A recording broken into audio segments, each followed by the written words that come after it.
स्वागत है आपका अपने चैनल विजेंद्र स्टडी पॉइंट में। इस वीडियो में हम पढ़ेंगे संज्ञा। संज्ञा हमारा हिंदी विषय का एक ऐसा टॉपिक है जिससे संबंधित प्रश्न अधिकतर प्रतियोगी परीक्षाओं में पूछे जाते हैं। इस वीडियो को आप अंत तक अवश्य देखें क्योंकि इस वीडियो में संज्ञा को बहुत ही आसान तरीके से मैं आपको समझाऊंगा और ये वीडियो देखने के बाद आप संज्ञा को बहुत आसान तरीके से समझ जाएंगे। पहले देखते हैं संज्ञा की परिभाषा। संज्ञा कहते किसे हैं? संज्ञा उस विकारी शब्द को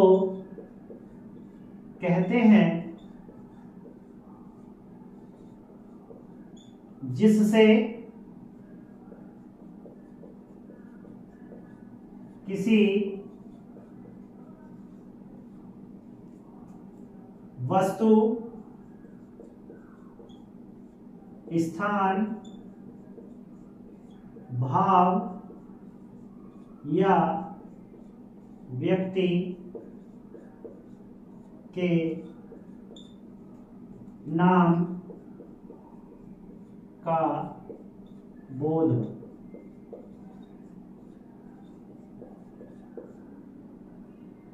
बोध का मतलब होता है ज्ञान होना। संज्ञा उस विकारी शब्द को कहते हैं जिससे किसी वस्तु, स्थान, भाव या व्यक्ति के नाम का क्या हो? बोध हो, यानी ज्ञान हो। उसे हम क्या कहते हैं? संज्ञा कहते हैं। अब हम देखते हैं संज्ञा के प्रकार। संज्ञा कितने प्रकार की होती है? संज्ञा के प्रकार। संज्ञा 5 प्रकार की होती है। नंबर 1 व्यक्तिवाचक संज्ञा।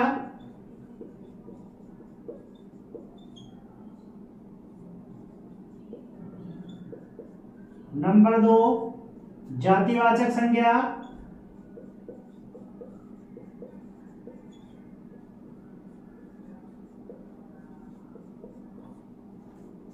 नंबर 3 भाववाचक संज्ञा।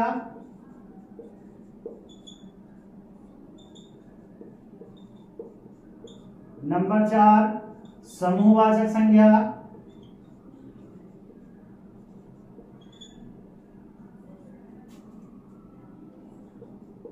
और नंबर 5 द्रव्यवाचक संज्ञा। द्रव्यवाचक संज्ञा। संज्ञा के 5 प्रकार माने जाते हैं। पहली व्यक्तिवाचक संज्ञा, दूसरी जातिवाचक संज्ञा, तीसरी भाववाचक संज्ञा, चौथी समूहवाचक संज्ञा और 5वीं द्रव्यवाचक संज्ञा। अब हम इनको क्रमानुसार पढ़ेंगे। सबसे पहला प्रकार है हमारा व्यक्तिवाचक संज्ञा। व्यक्तिवाचक संज्ञा। पहले देखते हैं व्यक्तिवाचक संज्ञा की परिभाषा, यानी व्यक्तिवाचक संज्ञा किसे कहते हैं? जिस संज्ञा शब्द से किसी एक वस्तु, स्थान अथवा व्यक्ति का बोध हो।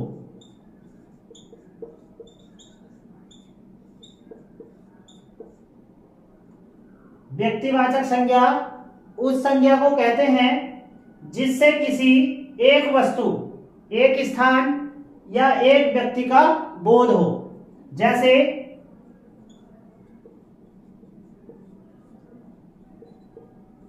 राम, गंगा, हिमालय, सोमवार आदि। अब देखिए राम एक व्यक्ति है, तो इसमें हमारी व्यक्तिवाचक संज्ञा होगी। गंगा एक नदी का नाम है, तो ये भी हमारी व्यक्तिवाचक संज्ञा होगी। हिमालय एक पर्वत का नाम है, तो इसमें भी हमारी व्यक्तिवाचक संज्ञा होगी। सोमवार एक दिन का नाम है, तो इसमें भी हमारी व्यक्तिवाचक संज्ञा होगी। अब मैं आपको इसकी एक ट्रिक बताता हूं, जिसके माध्यम से आप व्यक्तिवाचक संज्ञा को बहुत आसान तरीके से पहचान सकते हैं। तो वो कौन सी ट्रिक है, देखते हैं। सभी व्यक्तियों के नाम, सभी जितने भी व्यक्ति होते हैं उनके नाम किसमें आते हैं, व्यक्तिवाचक संज्ञा में आते हैं। जैसे राकेश, मोहन, कृष्णा आदि।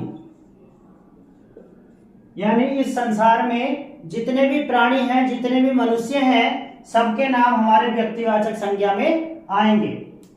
इसके बाद सभी महीनों एवं दिनों के नाम,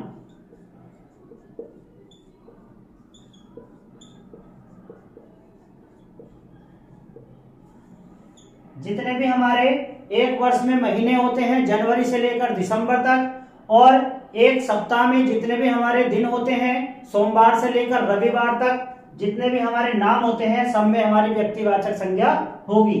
जैसे सोमवार, जनवरी,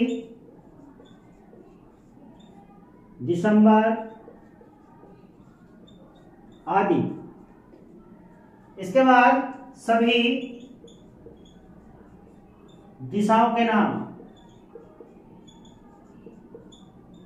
सभी दिशाओं के नामों में भी हमारी व्यक्तिवाचक संज्ञा होती है। जैसे पूर्व, पश्चिम, उत्तर, दक्षिण, जितनी भी हमारी दिशा होती हैं इसमें भी हमारी व्यक्तिवाचक संज्ञा होती है। इसके बाद देखते हैं सभी देशों के नाम, जितने भी संसार में देश हैं सभी के नामों में व्यक्तिवाचक संज्ञा होती है। जैसे अमेरिका, पाकिस्तान, रूस, चीन आदि। जितने भी संसार में देशों के नाम हैं सभी में हमारी व्यक्तिवाचक संज्ञा होती है। इसके बाद सभी राष्ट्रीय जातियों के नाम,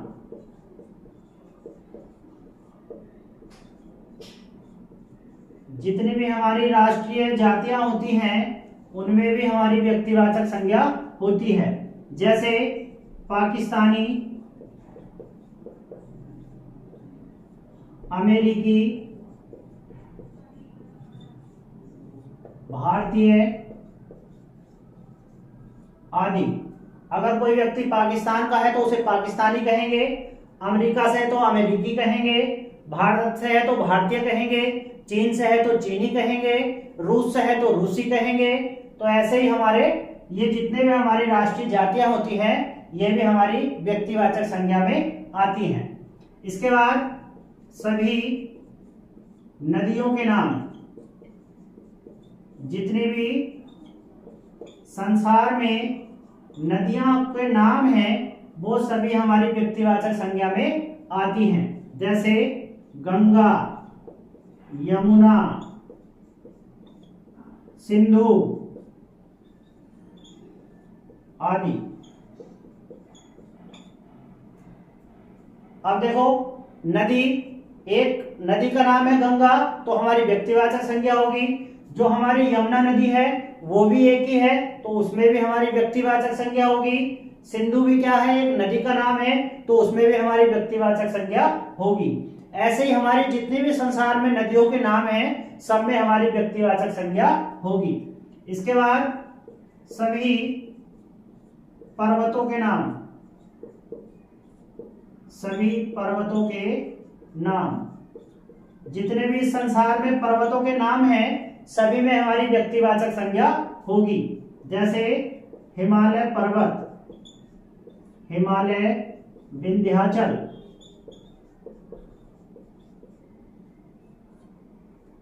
अब हिमालय एक पर्वत का नाम है तो इसमें हिमालय में हमारी व्यक्तिवाचक संज्ञा होगी। विंध्याचल एक पर्वत का नाम है तो इसमें भी हमारी व्यक्तिवाचक संज्ञा होगी। ऐसे ही संसार में अन्य जितने पर्वत हैं उनमें सब में व्यक्तिवाचक संज्ञा हमारी होगी। इसके बाद सभी सड़कों के नाम, जितने भी हमारी सड़कों के नाम होते हैं वो भी हमारी व्यक्तिवाचक संज्ञा में आते हैं। जैसे अशोक मार्ग,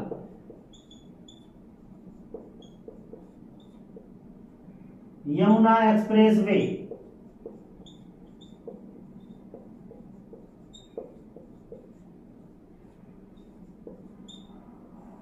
जितने भी हमारी सड़कों के नाम होते हैं वो सब हमारी व्यक्तिवाचक संज्ञा में आते हैं।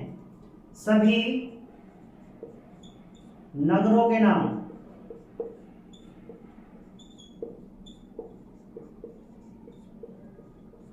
सभी नगरों के नाम, नगर या शहर बात एक ही है। जैसे आगरा, लखनऊ, बुलंदशहर। अर्थात जितने भी शहरों के नाम होते हैं या राज्यों के नाम होते हैं या जिलों के नाम होते हैं वो हमारे सब व्यक्तिवाचक संज्ञा में आते हैं। इसके बाद सभी त्योहारों या उत्सवों के नाम,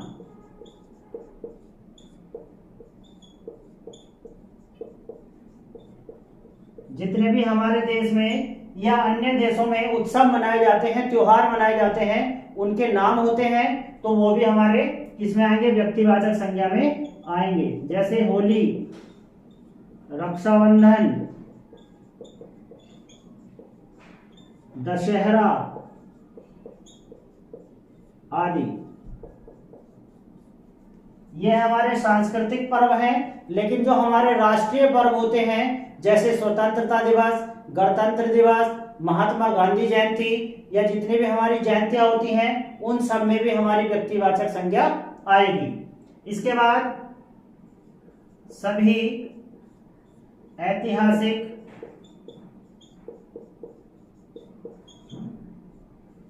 युद्धों के नाम,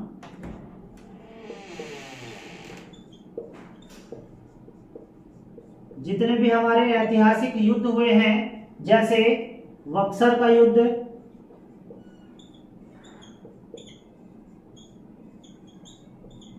पानीपत की लड़ाई या पानीपत का युद्ध, जितने भी हमारी ऐतिहासिक युद्ध हुए हैं जितने, सब का अलग अलग नाम है। जैसे बक्सर का युद्ध, पानीपत का युद्ध या चौसा का युद्ध, अलग अलग युद्ध हुए हैं उनका नाम है तो वो भी हमारे किस में आएंगे? व्यक्तिवाचक संज्ञा में आएंगे। इसके बाद सभी चौराहों के नाम, सभी चौराहों के नाम भी हमारी व्यक्तिवाचक संज्ञा में आते हैं। जैसे चांदनी चौक, चांदनी चौक, राजीव चौक। जितने भी शहरों में चौक के नाम होते हैं, जो चौराहे होते हैं, उनके अपने अलग अलग नाम होते हैं तो वो भी हमारे व्यक्तिवाचक संज्ञा में आते हैं। इसके बाद देखते हैं सभी समुद्रों के नाम,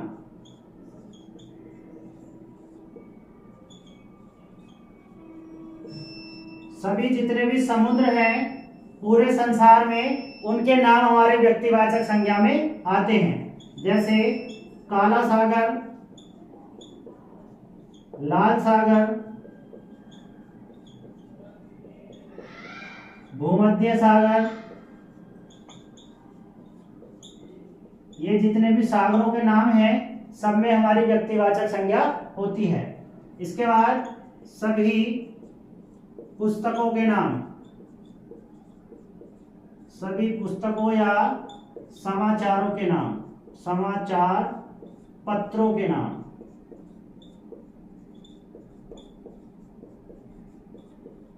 जितनी भी हमारी पुस्तकों के नाम होते हैं और समाचार पत्रों के नाम होते हैं ये भी हमारी व्यक्तिवाचक संज्ञा में आते हैं। जैसे रामायण, गीता, कुरान, बाइबिल, ये हमारी अलग अलग नाम की पुस्तक हैं तो इसमें हमारी व्यक्तिवाचक संज्ञा आएगी। अखबार देखते हैं जैसे इंडियन एक्सप्रेस या अमर उजाला, अलग अलग तरह के अपने अपने नाम से अखबार आते हैं। अमर उजाला, दैनिक जागरण, हिंदुस्तान टाइम्स या आर्यवर्त, हमारे देश में अन्य देशों में अखबार प्रकाशित किए जाते हैं, उनके अपने पर्टिकुलर नाम होते हैं। उन सभी में हमारी कौन सी संज्ञा होती है? व्यक्तिवाचक संज्ञा होती है। इसके बाद नंबर दूसरी संज्ञा है हमारी जातिवाचक संज्ञा। जातिवाचक संज्ञा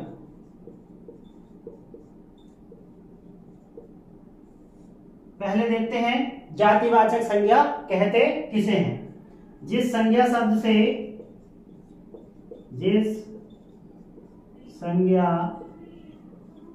से किसी वस्तु, स्थान अथवा व्यक्ति की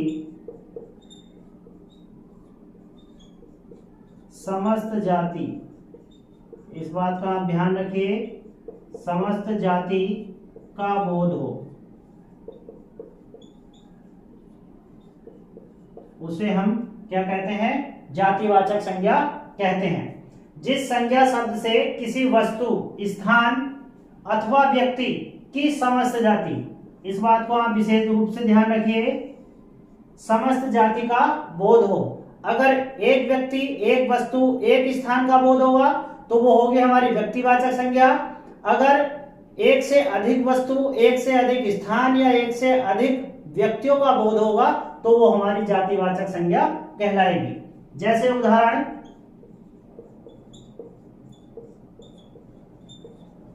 नदी, पर्वत, मेज, कुर्सी, पार्क, तीनों ले लिए मैंने, वस्तु भी ले लिया, स्थान भी ले लिया और व्यक्ति भी मैंने ले लिया, मनुष्य या लड़का। अब आप इसको समझिए बहुत ही आसान तरीके से। अब देखो यहाँ पर नदी है, नदी का अगर यहाँ पर नाम दिया होता जैसे गंगा, यमुना या सिंधु तो वहां पर हमारी कौन सी संज्ञा होती? व्यक्तिवाचक। लेकिन यहाँ पर नदी का कोई नाम नहीं दिया गया है तो ये हमारी संसार में जितनी भी नदियां हैं, अगर यमुना तो उसको भी हम नदी कहेंगे, सिंधु है तो उसको भी नदी कहेंगे, या और कोई सी नदी है तो उसको भी हम नदी कहेंगे। तो ये नदी अपनी समस्त जाति का बोध कराएगी, इसलिए इसमें हमारा जातिवाचक संज्ञा होगी। ऐसे ही हमारे पर्वत, अगर किसी पर्वत का नाम दिया होता यहाँ जैसे हिमालय पर्वत, विंध्याचल पर्वत, नीलगिरी पर्वत या कंचनजंगा पर्वत, तो वहां पर अलग अलग नाम है, लेकिन यहाँ पर नाम नहीं दिया गया है, यहाँ पर सिर्फ शब्द दिया गया है पर्वत। तो ये पर्वत शब्द संसार में जितने भी पर्वत हैं सबका बोध कराएगा, इसलिए इसमें हमारी जातिवाचक संज्ञा होगी। इसके बाद मेज, मेज भी हमारी समस्त जाति का, जो अपनी मेज है उसकी समस्त जाति का बोध कराएगी, इसलिए इसमें भी हमारी जातिवाचक संज्ञा होगी। कुर्सी, कुर्सी भी चाहे आप लकड़ी की ले लो, चाहे आप लोहे की ले लो, चाहे आप प्लास्टिक की ले लो, चाहे इस जिले में चले जाओ या देश से बाहर चले जाओ, नाम उसका क्या है, कुर्सी ही रहेगा। तो ये कुर्सी अपनी समस्त जाति का बोध करा रही है, तो इसमें हमारी जातिवाचक संज्ञा होगी। ऐसे ही पार्क, पार्क जितने भी घूमने फिरने वाले पार्क होते हैं, इसमें किसी पार्क का नाम नहीं दिया गया है। अगर इसमें पार्क का नाम दिया जाता तो वो हमारी व्यक्तिवाचक संज्ञा हो जाती, लेकिन ये जो पार्क है, इस संसार में जितने भी पार्क हैं वो सब इसका बोध करा रहा है, तो इसमें पार्क में हमारी जातिवाचक संज्ञा होगी। अब देखो यहाँ पर मनुष्य, मनुष्य शब्द दिया गया है। मनुष्य कौन होता है, व्यक्ति होता है। अगर 10 व्यक्ति हैं उन्हें भी हम मनुष्य कहेंगे, 100 व्यक्ति हैं उन्हें भी मनुष्य कहेंगे, और 100 से ज्यादा है या 1 व्यक्ति है उसे भी हम क्या कहेंगे, मनुष्य कहेंगे। तो ये जो मनुष्य शब्द है, ये व्यक्ति यानी आदमी शब्द का एक पूरी जाति का क्या करा रहा है, बोध करा रहा है, तो इसमें भी हमारा जातिवाचक संज्ञा होगी। ऐसे ही लड़का, यहाँ पर लड़के का अगर नाम दिया जाता जैसे रोहन, सोहन, तो उसमें हमारी व्यक्तिवाचक संज्ञा हो जाती। लेकिन यहाँ पर लड़का ये अपने समस्त लड़कों की जातियों का क्या करा रहा है, बोध करा रहा है, इसलिए इसमें हमारी जातिवाचक संज्ञा इसमें हमारी होगी। तो इस वीडियो में मैंने आपको व्यक्तिवाचक संज्ञा और जातिवाचक संज्ञा को विस्तार से मैंने आपको समझा दिया है, और मैं उम्मीद करता हूं आपको संज्ञा के प्रकार, संज्ञा किसे कहते हैं, और व्यक्तिवाचक संज्ञा और जातिवाचक संज्ञा पूरी तरह आप समझ गए होंगे। जो हमारे बाकी के 3 प्रकार हैं उसको मैं आपको नेक्स्ट वीडियो में बताऊंगा। यदि आपने अभी तक इस चैनल को सब्सक्राइब नहीं किया है तो चैनल को सब्सक्राइब अवश्य करें, बेल आइकन जरूर दबाएं जिससे मेरी प्रत्येक वीडियो को आप देख सकें। और यदि आपको वीडियो अच्छी लगती है तो वीडियो को ज्यादा से ज्यादा लाइक और शेयर करें। मिलते हैं नेक्स्ट वीडियो में। वीडियो देखने के लिए धन्यवाद।